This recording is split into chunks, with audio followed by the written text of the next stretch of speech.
Boa noite, boa noite, boa noite. Segunda-feira, um bate-papo do RCPN na prática. Sejam todos bem-vindos. Hoje o nosso bate-papo é sobre alguns casos práticos, pontos práticos da habilitação de casamento, um tema super relevante no dia a dia da serventia extrajudicial. Sejam todos bem-vindos. Vai me falando aqui se o áudio está bom, tudo bem? Como que foi o dia de vocês? Muito corrido? Espero que estejam todos bem. Quero lembrá-los que nós estamos com inscrições abertas para o nosso curso RCPN na prática. Se você quiser conhecer um pouco mais, nós vamos deixar a descrição aqui na descrição do vídeo para que você conheça um pouco mais. Hoje eu separei alguns pontos importantes da habilitação de casamento para a gente tratar aqui na live, tá? Então, deixa eu já abrir aqui, a gente conversando a respeito da habilitação de casamento. Bom, bem-vindo, viu, Ricardo? Seja bem-vindo. Vamos falar então, pessoal, de alguns pontos a respeito da habilitação de casamento e qualquer dúvida ou algum assunto ligado à habilitação, vocês podem ir colocando aqui no chat para mim. É um bate-papo, é uma conversa, nós não estamos aqui para dar uma aula completa, mas para a gente conversar e debater pontos práticos do RCPN, tá? Bom, a habilitação de casamento, ela é uma das etapas do casamento, né? Então, nós falamos que o casamento, ele é um dos atos mais solenes que nós temos no nosso direito. Então, o casamento, ele se divide em 3 fases, tá? A primeira fase é a fase da habilitação de casamento, que a gente vai falar um pouquinho hoje. A segunda fase é a fase da celebração. E a terceira fase é a fase do registro. Embora no dia a dia parece que o casamento é tudo um ato só, ele não é um ato único, mas ele é desdobrado nessas 3 fases. Então, a primeira é a habilitação, a segunda é a celebração e a terceira é o registro. O momento em que realmente os nubentes são declarados casados é na celebração. Bom, a habilitação, Alice, o que é habilitação? E aqui eu tenho uma definição sobre o que é uma habilitação de casamento, que diz: é o procedimento administrativo vinculado que tramita perante o oficial do registro civil do domicílio de qualquer dos nubentes. Aqui nós já temos, então, uma regra de suma relevância, que é o domicílio de um dos nubentes. Então, a habilitação de casamento, nós temos como regra de competência territorial que o seu processamento se dá perante o oficial de domicílio de um dos nubentes, tá?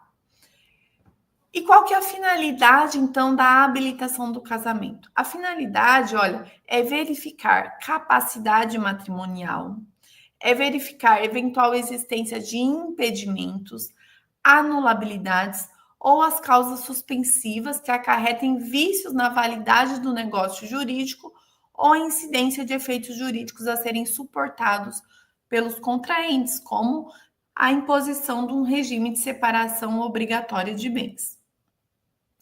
Então, a finalidade principal da habilitação de casamento é tornar pública a intenção dos nubentes de contrair casamento. Segundo, verificar a capacidade deles para o casamento. Verificar a ausência de impedimentos, verificar a existência de causas suspensivas, a legalidade da validade do casamento pretendido, a regularidade na escolha do nome e a regularidade no regime de bens. Tá? Bom, o primeiro ponto, então, que nós precisamos analisar é, eu já disse aqui, onde será processada a habilitação de casamento? E a regra é que a habilitação ela seja processada perante o oficial do domicílio de um dos nubentes. E essa regra está lá na Lei 6.015, tá? Então, na Lei 6.015, no artigo 67, tá? Então, é o oficial de domicílio de um dos nubentes. Isso é importante porque eu já recebi perguntas de alunos lá nos grupos de WhatsApp, eu já verifiquei também no dia a dia prático. Existem alguns casos de brasileiros que estão no exterior, né? Têm residência no exterior e eles querem casar no Brasil. Nesse caso, quando a gente está falando de pessoas que não têm domicílio no Brasil, né, o casamento tem que ser feito perante o consulado. Então, existe uma norma dos consulados, né? E para casar no consulado, ambos precisam ser brasileiros. Se ambos não forem brasileiros, então eles precisam se casar perante a autoridade estrangeira. Então, essa regra é muito importante, porque a gente recebe no dia a dia esse tipo de pergunta prática, tá? Então, no caso de brasileiros ou estrangeiros com domicílio no exterior, nós não temos a atribuição para processar essa habilitação de casamento. Esse casamento, inclusive a celebração, porque uma vez habilitados, a habilitação é para celebrar dentro do território nacional, quando eles estiverem devidamente habilitados no Brasil, né? Então, existe aqui uma restrição nessa quanto aos brasileiros e aos estrangeiros com domicílio no exterior, tá? Para que a habilitação se processe aqui no Brasil, é necessário que pelo menos um deles tenha residência aqui no Brasil, tá? Então, esse é o primeiro ponto. Nós tínhamos um processo de habilitação muito lento, né? E porque nós tínhamos, antes da alteração em 2022 pela Lei 14.382, gente, eu ainda estou rouca. O processo de habilitação de casamento, então, como que ele se inicia? Ele se inicia com os nubentes requerendo perante o registrador civil que se processe a sua habilitação de casamento. E lá o oficial, então, ele vai verificar a capacidade, se existe impedimento, se existem causas suspensivas. Essa habilitação de casamento, ela, antes da Lei 14.382, né? Então, o oficial, ele tomava por termo o pedido, né? Pegava o requerimento dos nubentes, as declarações, e após o oficial fazer essa análise documental, o oficial, eles pedia o edital de proclamas. E antes da alteração da lei, esse edital de proclamas, ele precisava ser publicado no domicílio de ambos os nubentes, quando eles não tinham domicílio no mesmo município, no mesmo território. E esse prazo de publicação do edital era de 15 dias. Isso estendia muito o prazo de habilitação de casamento, porque quando eles se habilitavam, então era necessário fixar o edital na sede da serventia, além da fixação lá na sede da serventia, ele era necessário publicar no jornal de circulação diária no município e também emitir um edital de proclamas para ser levado para registro no oficial de domicílio do outro nubente, quando em municípios diversos. Lá ele também ia publicar, aguardar 15 dias. A partir dos 15 dias, o oficial do outro município entregaria uma certificação que houve a publicação e que não houve oposição nem de impedimento nem de causas suspensivas, e aí seria anexado ao processo da habilitação, né? E aí sim eles estariam habilitados ao casamento. Então veja que esse trâmite poderia demorar muito mais que 15 dias, né? Porque dependendo da distância desses municípios, até você ir, levar, registrar, publicar, tinha que publicar em jornal de circulação, e aí a partir da publicação que contaria os 15 dias, tudo isso demorava muito o trâmite da habilitação. Bom, a Lei 14.382, ela trouxe uma simplificação nesse procedimento da habilitação. O que ela trouxe? Agora o edital de proclamas, então, oficial, ele toma por termo o pedido dos nubentes, né? Faz as declarações de praxe, e aí ele vai agora emitir o edital de proclamas. Só que agora esse edital de proclamas não é necessário mais que ele seja afixado na sede da serventia. Embora nós percebemos na prática que muitos oficiais continuam afixando. Não há uma proibição para afixar. Pode continuar afixando, mas não é mais regra, tá? Então, essa fixação ela não é mais obrigatória e a publicação não se dá mais em jornal de circulação no município, mas ele se dá agora através de uma publicação em um jornal eletrônico. Então, é o que fala lá o artigo 67, parágrafo 1º. Se tiver em ordem a documentação, o oficial do registro dará publicidade em meio eletrônico à habilitação e extrairá no prazo de até 5 dias o certificado de habilitação, podendo os nubentes contrair matrimônio perante qualquer serventia de registro civil das pessoas naturais de sua livre escolha, observados os prazos da habilitação, que é um prazo de 90 dias, tá? Então, veja que aqui nós tivemos uma simplificação do edital de proclamas. Agora, esse edital, ele é publicado em meio eletrônico. Nós temos essa publicação hoje, regra geral, mas não é obrigatório também, no jornal E-Proclamas, né? Que é o jornal da CRC. Ele tem um custo, eu acho que hoje, esse ano, está de R$18, né? É um custo muito menor que a publicação em outros jornais, né? Outros jornais de circulação, inclusive eletrônico. Então, é um custo bem reduzido.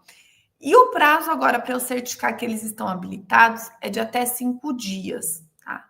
Alice, até 5 dias. Então, surgiu um debate, né, entre os oficiais, então eu não precisaria esperar 5 dias de publicação, porque ele fala até, né? Então, alguns oficiais entendem que eu tenho até 5 dias. O prazo máximo seriam 5 dias de publicação. Então, é possível que um oficial, dentro da independência jurídica dele, emita um certificado de habilitação antes dos 5 dias da publicação, porque ele fala até. Pensando nisso, alguns códigos de normas estaduais trouxe uma disposição específica nos seus códigos, tá? Estabelecendo que o oficial ele deve aguardar no mínimo prazo de 24 horas para poder emitir um certificado de habilitação. Porque alguns começaram a entender que eu posso publicar em um dia e já emitir o certificado de habilitação no outro, tá? Então, alguns códigos de normas, e é prudente, né? Eu acho que ele normatizou algo que eu acho que os próprios oficiais eles devem ter isso em mente. Eu preciso dar um prazo para que esse edital realmente ele tome conhecimento. Então, alguns códigos de normas, e aqui é de suma relevância, que a gente sempre conheça o código de normas do estado em que eu atuo. Então, conheça o seu código de normas estadual, né? O código de normas nacional, que é o provimento 149, e o código de normas estadual são a bíblia de quem atua no extrajudicial. Mas, então, se atente a isso, tá? Muitos códigos hoje, eles trazem expressamente que o oficial só pode emitir o certificado de habilitação depois de decorrido, no mínimo, 24 horas da publicação do edital de proclamas, né? Então, isso torna o processo de habilitação muito mais simples. Alice, isso não compromete a validade da habilitação do casamento? Isso não compromete o procedimento da habilitação do casamento, né? Essa publicação reduzida do prazo de publicação do edital de proclamas, pessoal? E o que demonstra a prática é que não, tá? Por que não, Alice? Porque hoje o oficial ele consegue apurar as causas de nulidade, anulabilidade pela documentação que é apresentada. Lembrando que as causas de nulidade elas podem ser declaradas de ofício pelo próprio oficial.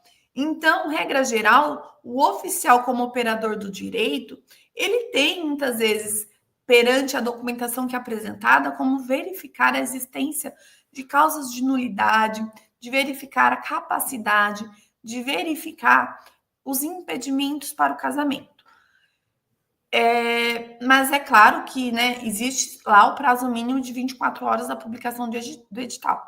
Mas por que isso também não compromete, Alice? Porque, na prática, pessoal, o número de impugnações ou de impedimentos ou de causas suspensivas que são arguidas por terceiros ou por algum familiar, gente, eu acho que é 0,1%, tá? Eu, durante o tempo em que eu sou oficial, né, não é tanto tempo assim, são 12 anos, mas conversando com outros colegas, nós percebemos que é mínimo. Se o pessoal que trabalha aqui em cartório, tenho certeza que tem um pessoal que trabalha em registro civil, Comenta aqui para mim se algum dia, alguma habilitação de casamento, alguém já arguiu alguma causa de impedimento ou suspensiva sem que seja o próprio oficial. Então, veja que, na prática, o que se demonstrou é que o edital de proclamas ele não é tão eficiente assim para apurar essas causas suspensivas de impedimento, tá? O próprio oficial, e mesmo porque hoje pensa também na nossa realidade social. Hoje nós temos a central do registro civil. Hoje nós temos, eu acho que a maioria dos estados hoje, para habilitação de casamento, exige a apresentação da certidão atualizada, no mínimo no prazo de 90 dias. Então, essa apresentação de certidão atualizada, isso tudo facilita para o oficial a verificação das causas de nulidade, de impedimentos, causas suspensivas, né? Quando a gente pensa numa sociedade sem as tecnologias que nós temos hoje, uma sociedade lá de 1973, naquela época, nós não tínhamos a obrigatoriedade de exigir uma certidão atualizada. Ao contrário, as pessoas muitas vezes se casavam sem apresentar a certidão de nascimento ou casamento. Era feita lá um termo de justificação, né? Então não era comum, né? Era muito raro a pessoa ter uma certidão atualizada, porque as pessoas elas se deslocam ao longo da vida e nós não tínhamos esse acesso fácil à emissão de certidões atualizadas, como nós temos hoje.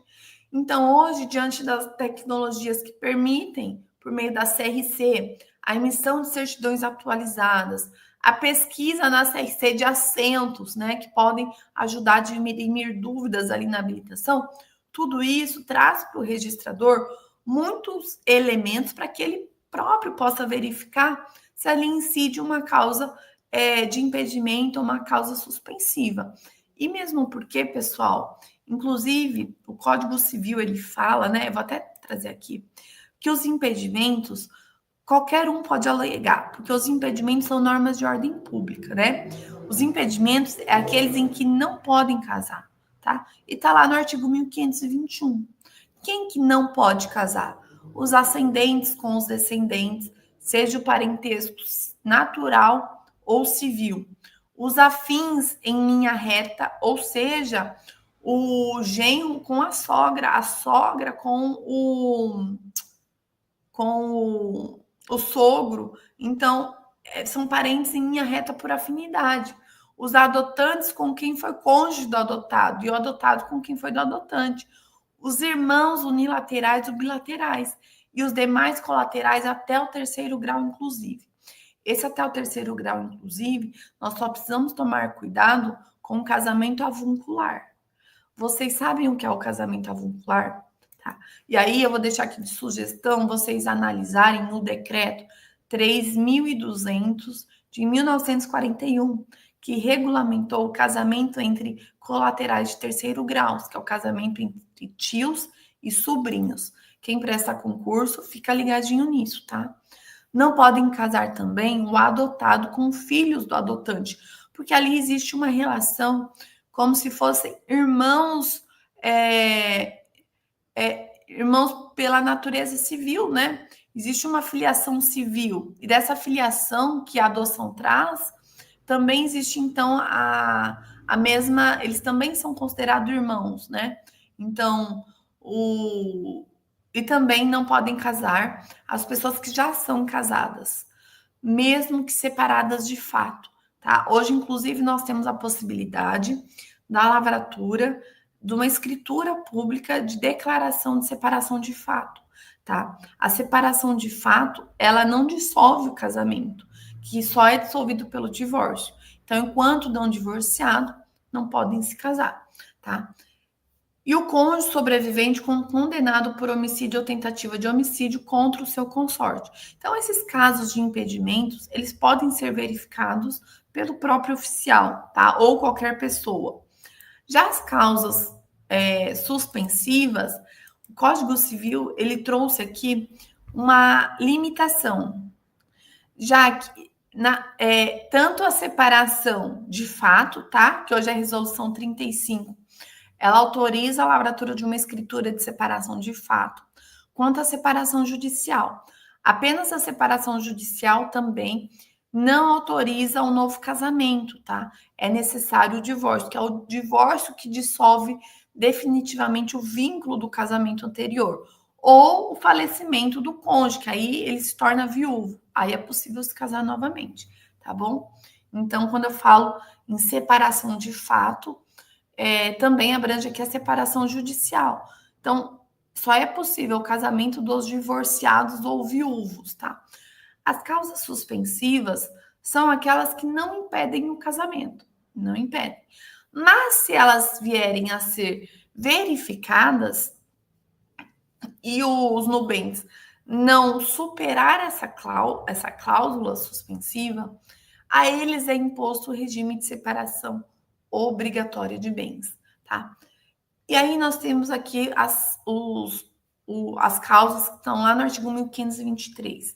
Só que um detalhe, tá? As causas suspensivas, elas devem ser opostas até a celebração do casamento, até a celebração, e aqui ele restringe quem tem legitimidade para arguir, que é o parente em linha reta de um dos nubentes, sejam consanguíneos ou afins, e pelos colaterais, em segundo grau, sejam também consanguíneos ou afins. Gente, regra geral, se a gente fosse levar ao pé da letra esse artigo 1524, tá? Que fala que quem vai arguir as causas suspensivas é o parente em linha reta, né? Em linha reta, consanguíneos ou por afinidade aos colaterais em segundo grau.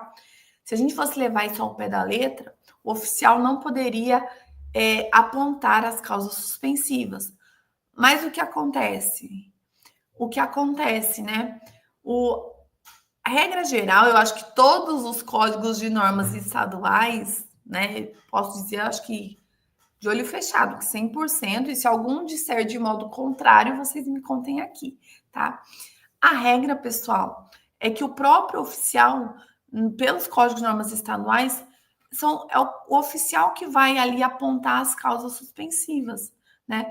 Eu não sei no cartório de vocês, alguma vez você já habilitou e um parente veio arguir a causa suspensiva? Regra geral, o próprio oficial, quando ele verifica na habilitação que um dos nubentes, por exemplo, é divorciado e não fez a partilha dos bens comuns que tinha com o cônjuge anterior, vai ser ali verificada a imposição do regime de separação obrigatória. E veja, quem aponta ali é o oficial, não é o parente. Então, para quem faz concurso, né, e fica atento nisso, porque pelo Código Civil, quem vai arguir essas causas são os parentes.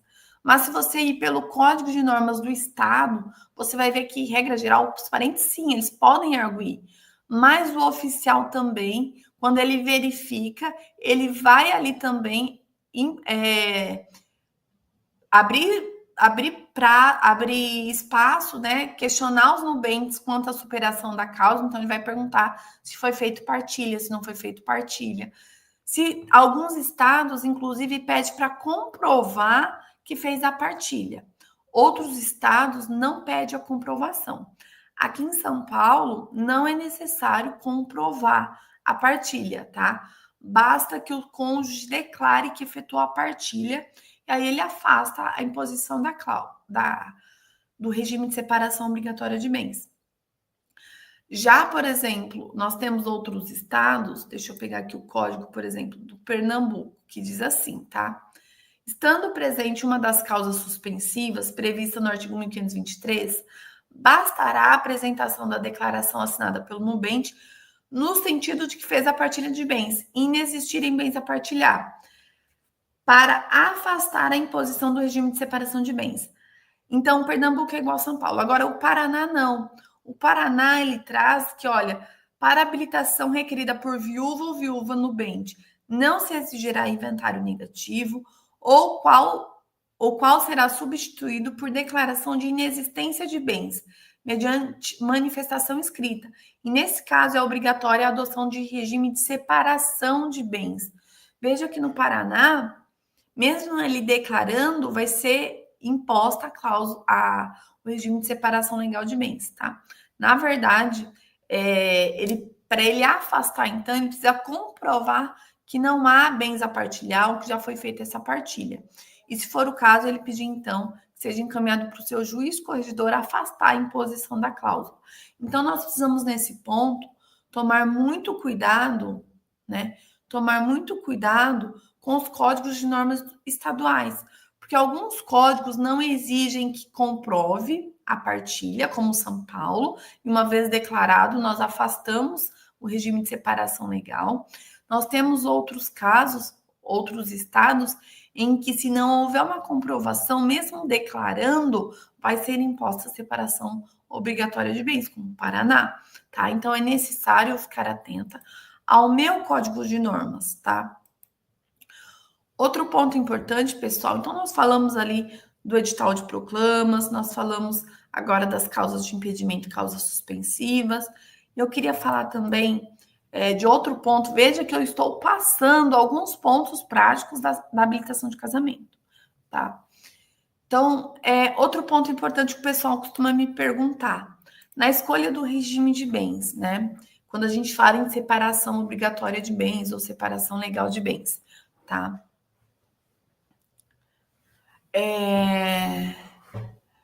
Quando eu falo em... Eu começo a ler o chat, eu me perco na escolha do regime de bens. Nós temos hoje a imposição da separação obrigatória de bens, tá? Que sempre é um regime muito problemático, tá? Que tá lá no artigo 1641 do Código Civil, tá? E o que diz o artigo 1641 do Código Civil? Que é obrigatório o regime da separação obrigatória de bens, tá? Das pessoas que contraírem com inobservâncias das causas suspensivas da celebração, que foi o que a gente acabou de comentar. Lembrando que em alguns estados é necessário comprovar a partilha, comprovar a superação da causa para que eu afaste a imposição da separação obrigatória. Alguns estados já não, basta a declaração afastando esse regime. E também das pessoas maiores de 70 anos. Cuidado, tá? Hoje o STF ele decidiu que o septuagenário ele pode afastar o regime da separação obrigatória de bens através do pacto antinupcial, tá? Atenção, que já me perguntaram também. Os outros incisos da causas da imposição do regime da separação obrigatória, como das pessoas que contraírem com inobservância das causas suspensivas ou daqueles que dependerem de suprimento judicial, esses daí não podem afastar para o pacto antinupcial, tá? A possibilidade de eu afastar a separação obrigatória no pacto é apenas do septuagenário, tá bom? Então, ele pode. Então, se o septuagenário ele vai se casar, tá? Ele vai se casar.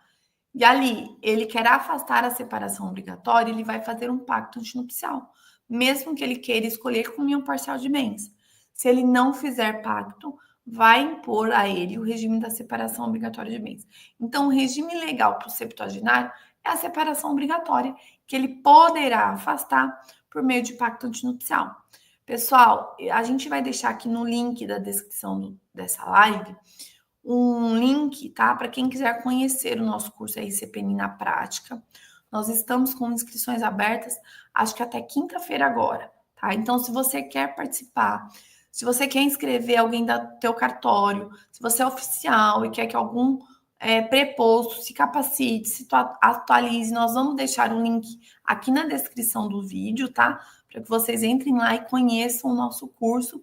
E se tiver qualquer dúvida a respeito do nosso curso, pode me mandar aqui no chat, ou nós temos lá o link para entrar em contato com o Natan, que é a única pessoa autorizada para tratar dos assuntos ligados ao curso RCPNI na prática, tá bom? Então, vamos lá, pessoal. Avançando ainda um pouco mais. Então, a questão da escolha do regime de bens, né? Então, é na habilitação de casamento que nós também fazemos a escolha do regime de bens, né? E essa escolha ela se dá até o momento da celebração.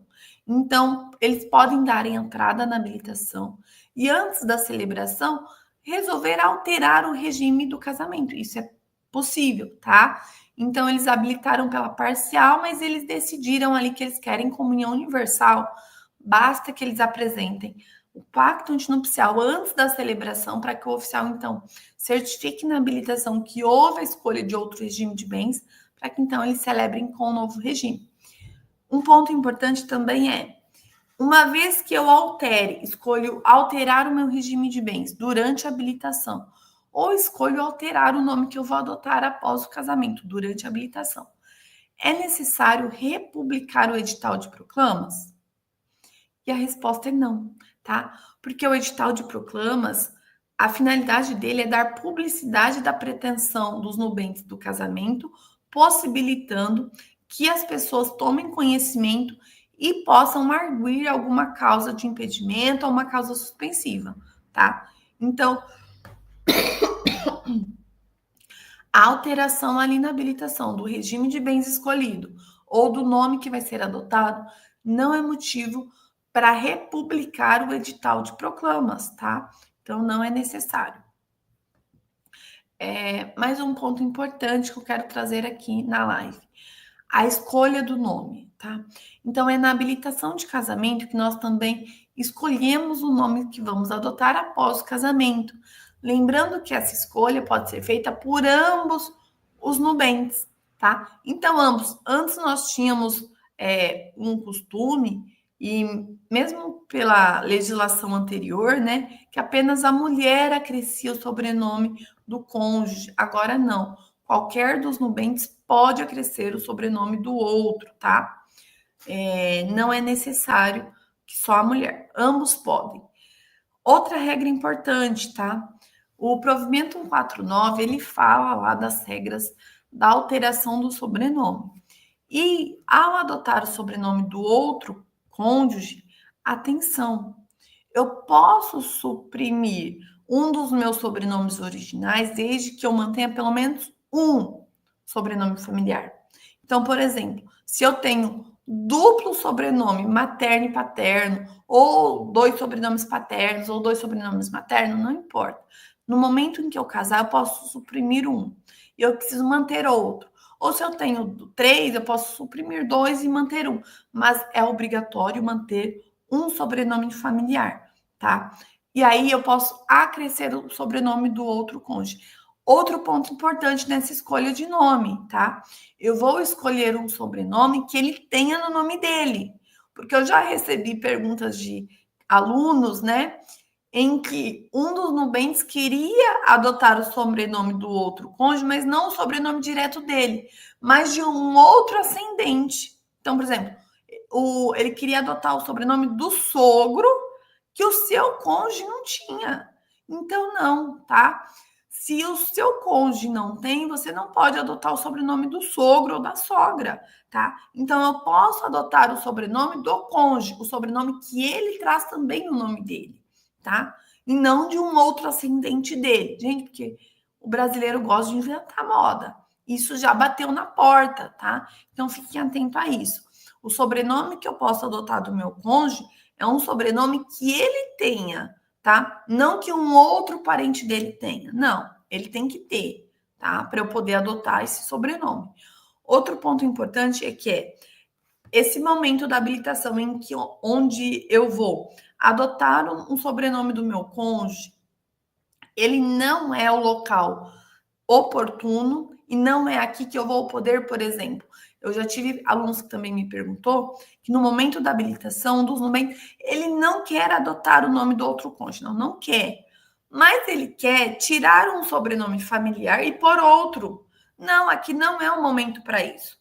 Se ele quer substituir sobrenome familiar ou incluir um sobrenome da própria família, ele vai lá nas regras do artigo 57. Lá no provimento 149, que regulamenta a forma de incluir sobrenome familiar, tá? Aqui na habilitação de casamento, eu só vou suprimir um sobrenome meu desde que remanesça um e desde que eu adote um sobrenome do meu cônjuge. Se eu não vou adotar o sobrenome do meu cônjuge, não há aqui abertura, não há aqui possibilidade de eu suprimir um sobrenome familiar meu. Não, porque a regra é, eu só posso suprimir se eu vou acrescer do meu cônjuge também, tá? E também não é na habilitação de casamento que eu vou incluir um sobrenome familiar meu, Não, se eu quero incluir um sobrenome familiar meu, eu vou fazer isso por meio de um procedimento próprio, que vai ser feito no meu nascimento e depois averbado no meu casamento. Mas atenção, tá? Na habilitação eu só posso suprimir se eu for adotar um sobrenome do cônjuge, não podendo aqui trazer outros sobrenomes familiares de parente meu ou do meu cônjuge que ele também não adotou. Não, essa não é o objetivo e não é a finalidade dessa alteração de nome no casamento, tá bom? Existem então uns limites legais aqui para essa escolha do nome, tá? Bom, a Cláudia perguntou assim, deixa eu pôr a pergunta da Cláudia aqui, tá? Ela é do Rio Grande do Sul. Casamento estrangeiro. A certidão de nascimento precisa ser atualizada dentro de 60 dias?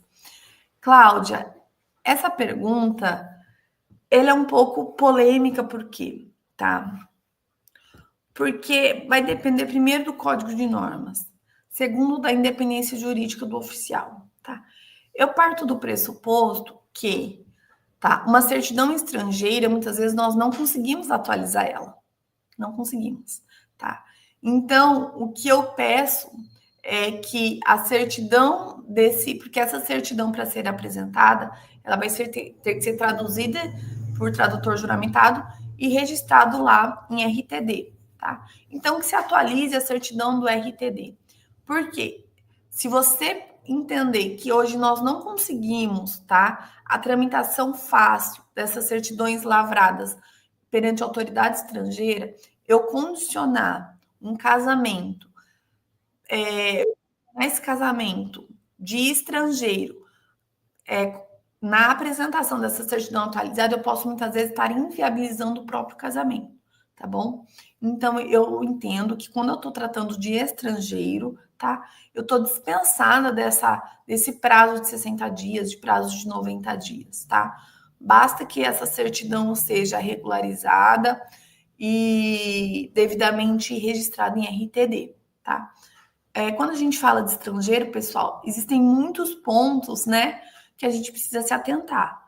E uma dica prática é sempre consulte o consulado e sempre que possível, peça para eles uma certidão consular quanto à capacidade daquela pessoa para o casamento, tá? Então, sempre que possível, peça uma certidão consular, tá? Mesmo porque, voltando, quando a gente fala de estrangeiro, né, a prova da idade, a prova do estado, a prova da filiação do estrangeiro pode se dar por outras formas, tá? Inclusive pelo passaporte, pelas duas testemunhas. Então, não é obrigatória essa certidão atualizada do estrangeiro, tá bom? Eu sei que às vezes vai ter oficiais que são mais rigorosos que vão exigir, mas se você exigir, você inviabiliza o casamento. Então, eu não exijo, tá? No caso de suspeita, peça uma certidão consular quanto à legalização quanto à regularidade daquela pessoa contrair aquele casamento, algumas regras de casamento daquele estrangeiro, tá bom? Eu ia falar outra coisa do estrangeiro. Se eu lembrar, eu falo aqui, tá bom, Cláudia? Outro ponto. Os prós. Deixa eu só abrir aqui o que diz alguns códigos de normas a respeito do estrangeiro, tá?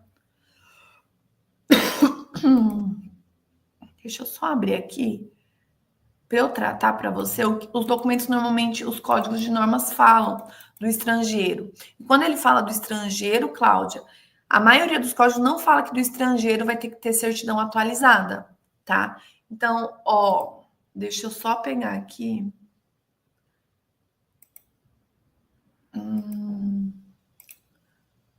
São Paulo, por exemplo, tá? São Paulo fala assim: a pessoa nacional de outro país ou apátrida poderá fazer prova da idade, estado civil e filiação por documento de identidade válida, atestado consular ou certidão de nascimento, desde que legalizada por autoridade consular brasileira ou apostilado. Veja que é um desses documentos, não são todos eles, tá? E aqui ele não fala de certidão atualizada do estrangeiro, mesmo porque ele pode fazer prova do seu estado de outras formas, tá? O Código da Bahia também não fala que a certidão é atualizada.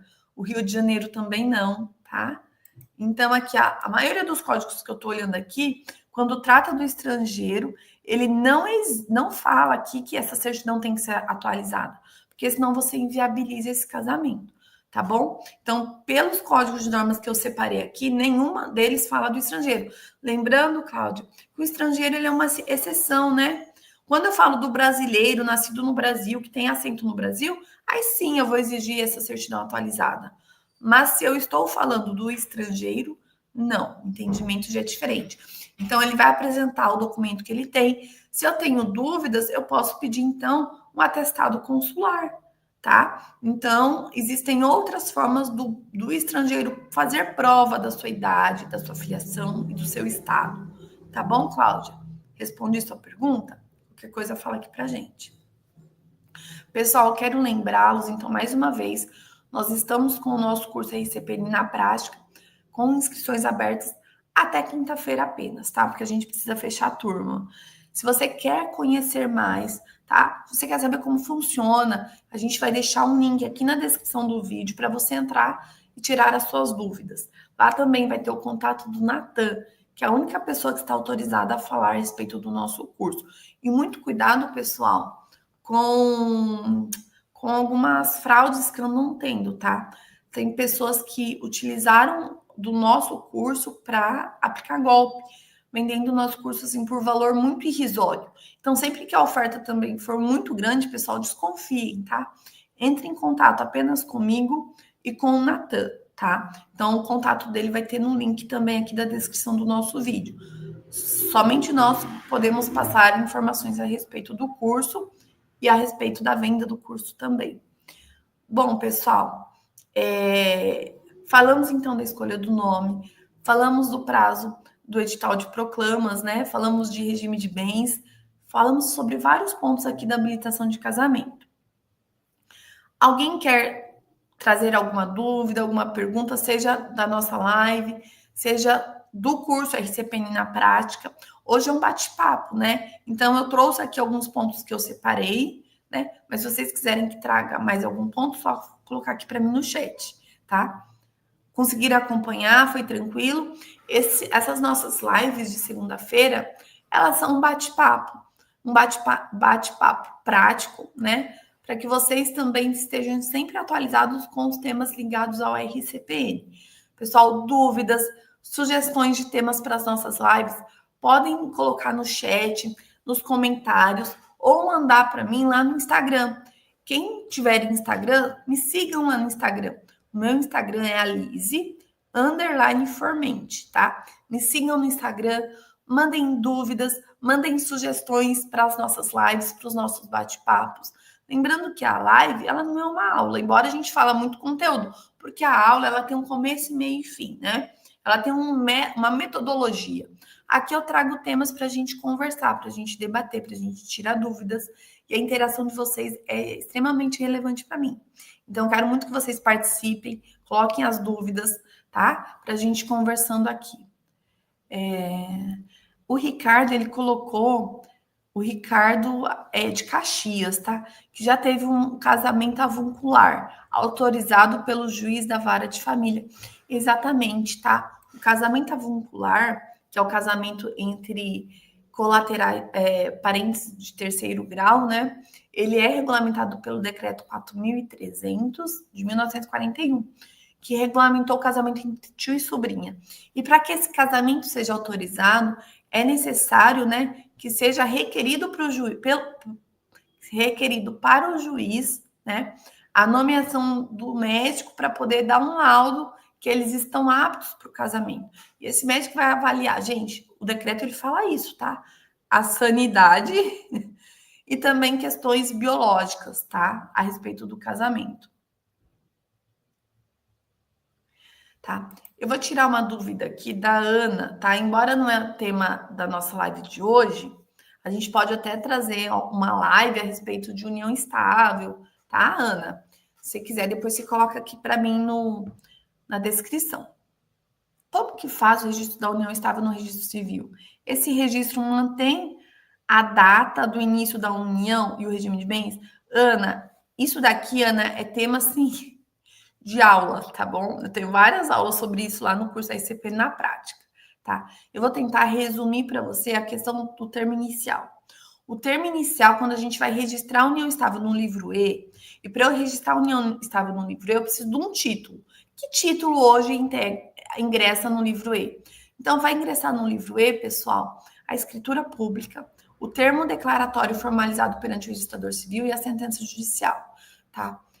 Esses títulos lá podem ter sido declarado que a união estável, ela se iniciou há 20 anos atrás. E esse título só foi formalizado agora, tá? E quando eu vou registrar no livro E, eu vou mencionar esse termo inicial lá no registro, e aí cuidado, tá? A gente precisa ir lá no provimento 149, que ele vai trazer os elementos desse registro, tá? O primeiro elemento, a questão de data, tá? A data que vai ter é a data do registro, que não é a data da união estável, que não é a data do início, é a data do registro, é a data que você está registrando, tá? Então, a data do registro. O termo inicial, o provimento fala que só vai constar um registro no livro E se tiver decisão judicial, tá? Então, se constar num título judicial. Se o instrumento lavrado coincidir com o termo inicial, ou seja, ele lavrou hoje e declarou que iniciou a união estável hoje. E eles declaram expressamente nesse sentido. Então, sim, vai constar o termo inicial, porque o título lavrado coincidiu com a data do início da união estável. Agora, se esse título que foi formalizou uma união estável, em que foi declarada uma união de 20 anos atrás, esses 20 anos atrás só vai constar no livro E se for feita a certificação eletrônica. Alice, eu sou obrigada a fazer a certificação eletrônica? Não, você não é, Ana, tá? Se você não faz a certificação eletrônica, você vai lavrar o registro no livro E, e aí nesse registro você vai constar a data do registro e a data da lavratura. Lá no item onde vai constar termo inicial da união estável, você vai colocar assim, não informado. É isso que o provimento fala, tá bom? Então, se não tem a certificação nesse caso, você vai colocar termo inicial da união estável, não informado. Se ele fizer a certificação eletrônica, depois ele pode fazer a verbação desse título, tá bom?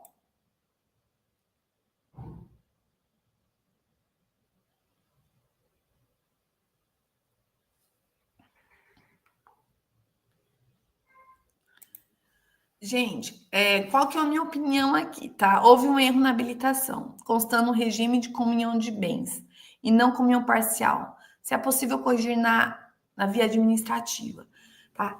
Mena, ó, essa questão, pessoal, vai da independência jurídica do oficial, tá? Eu não vou entrar no mérito de cada oficial, porque cada oficial ele tem ali a sua independência jurídica para analisar e exigir. Aqui eu preciso verificar o que constou nessa habilitação. Foi erro na transposição da habilitação para o registro? Porque se foi um erro de transposição, eu retifico pelo 110.2, que é erro de transposição, tá? Agora, se ele foi habilitado pela comunhão de bens, casou pela comunhão de bens e não tinha pacto, tá? Alguns oficiais entendem que aí vai seguir, vai produzir efeitos isso, né? Então, essa retificação até pode pela via administrativa, desde que ambos os Nubanks compareçam, né? Anuindo com essa retificação, tá? Porque isso vai interferir diretamente. Alice, mas foi um erro, não tem como ser comunhão de bens. Eu concordo, tá? Mas eles precisam ter essa ciência, tá? Então, se não há, o que vai acontecer? Vai chegar um momento em que eles vão ter alguma dificuldade no registro imobiliário, que vai exigir o pacto. E eles vão para o registro civil. Se há um comum acordo para retificar para parcial, eu entendo que é possível, tá? Pega ali a declaração de ambos os Nubanks, né? E aí lá o oficial precisa ver também que alguns códigos de normas estaduais trazem disciplina expressa nesse sentido. Alguns pedem para que se encaminhe para o juiz ainda homologar essa retificação. Outros do próprio oficial já faz direto, tá? Então precisa analisar o código de normas de cada estado também. E aí eu entendo que se há ali uma concordância de ambos os Nubanks, é mais fácil, tá?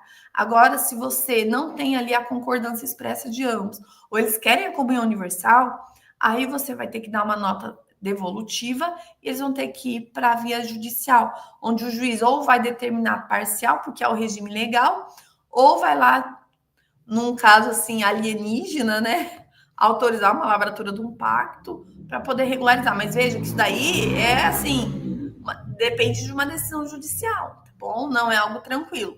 Então, isso, Mena, fica ali dentro da independência jurídica do oficial e também do Código de Normas do Estado, tá bom?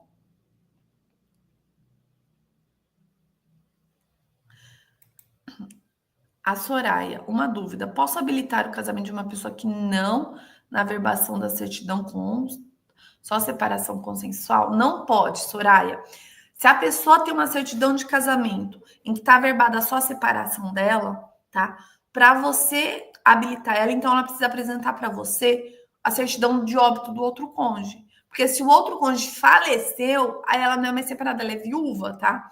E aí ela pode. O que pode ter acontecido é de não ter sido anotado o óbito do cônjuge nesse casamento, tá? Se tiver anotação, a gente pede ainda assim a certidão de óbito, né? Para comprovar ali, porque a anotação ela só tem finalidade de remissão. Mas se eu tenho uma certidão apenas com a verbação da separação, não pode ser feita habilitação, exceto se o outro cônjuge faleceu. Aí, nesse caso, tem que apresentar a certidão de óbito, tá bom? Agora, se o outro é vivo, é necessário fazer, então, o divórcio, tá bom? Senão a gente está falando de pessoas casadas, porque não houve ali a dissolução definitiva do vínculo conjugal.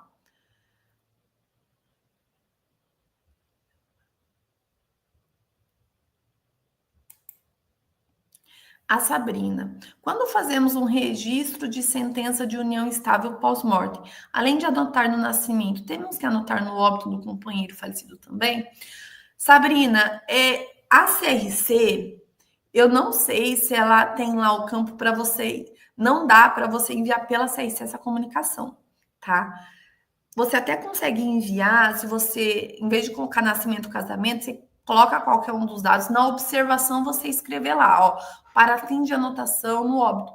Eu entendo plenamente possível essa anotação no óbito, sim, tá? Porque eu estou fazendo referência a um outro registro referente àquela pessoa, tá? Então, eu entendo possível essa anotação, sim. Muitas vezes você consegue mandar pela CRC, mas você vai ter que fazer ali uma manobra, porque a CRC, quando você vai enviar a comunicação, né, ela só tem a opção do nascimento e casamento, não tem a opção óbito. E aí você teria que colocar ali no campo das observações ou mandar essa comunicação, né, por carta registrada, ou pelo malote digital, ou por outros métodos. Mas aí conversa com o oficial que tenha o registro não do óbito para fazer essa comunicação. Eu anotaria sem problema nenhum. Eu acho que é de extrema relevância essa anotação, tá? A Jaque, certificação eletrônica na CRC. Jaque, embora fala que a certificação eletrônica é na CRC, a certificação ali é um procedimento administrativo dentro da serventia. Ela pode ser encaminhada pela CRC, tá? Mas o requerimento, as provas é direto na serventia, tá? Mas a gente, se você é aluna do curso RCPN na prática, a gente tem aula lá que eu falo de união estável e eu falo da certificação eletrônica, tá? Para a CRC, a gente teria que fazer um envio. Eu não sei se a CRC ela já tem lá um módulo para envio pela CRC, mas se ela não tem, ela vai ter que pôr, tá? Mas o procedimento da certificação eletrônica, na verdade, ela é dentro da serventia, tá? Pessoal, eu tenho assim uma regra que as nossas lives ela duram em torno de 1 hora e a gente já está batendo essa 1 hora. Então a gente falou sobre vários pontos importantes da habilitação de casamento. Tirei várias dúvidas aqui que não são apenas dúvidas de habilitação de casamento. E eu quero deixar um convite, então, tá? Se você não é aluno do curso RCPN na prática, vai ter um link aqui na descrição do vídeo para você conhecer o nosso curso, tá? Nós estamos com inscrições abertas até quinta-feira apenas, tá bom? Então, se você quer conhecer, você quer inscrever alguém da tua equipe, aperfeiçoar um preposto, essa é a hora, essa é a oportunidade. Lá no curso, nós oferecemos hoje 2 tipos, tá? O curso RCPN na prática, onde você tem acesso às aulas gravadas. Nós vamos ter também a mentoria RCPN na prática. Na mentoria, nós temos grupo de WhatsApp e encontros ao vivo, tá? E aí lá nós temos os valores, tudo certinho no link. Você pode entrar, conhecer, ver aquilo que está mais assim, de acordo com as suas necessidades. Lá nós temos hoje 14 módulos. aulas de todos os temas ligados ao RCPN. Nascimento, casamento, óbito, certidão, retificação, restauração, suprimento, união estável, temos muito conteúdo lá de união estável, transcrição de assentos de brasileiros no exterior no livro E. Nós temos aula de livro E. Então, se você quer participar, você quer se aperfeiçoar, você quer estudar, fica aqui o meu convite, tá bom? E lembrando que segunda-feira que vem nós temos live aqui de novo, tá? E o tema, eu vou deixar para vocês me indicar o tema da live da semana que vem, que eu ainda não decidi.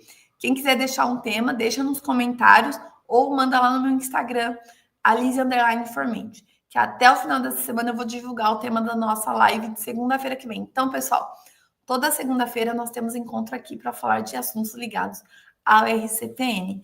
Muito obrigada pela presença de todos. Fico muito feliz com a interação.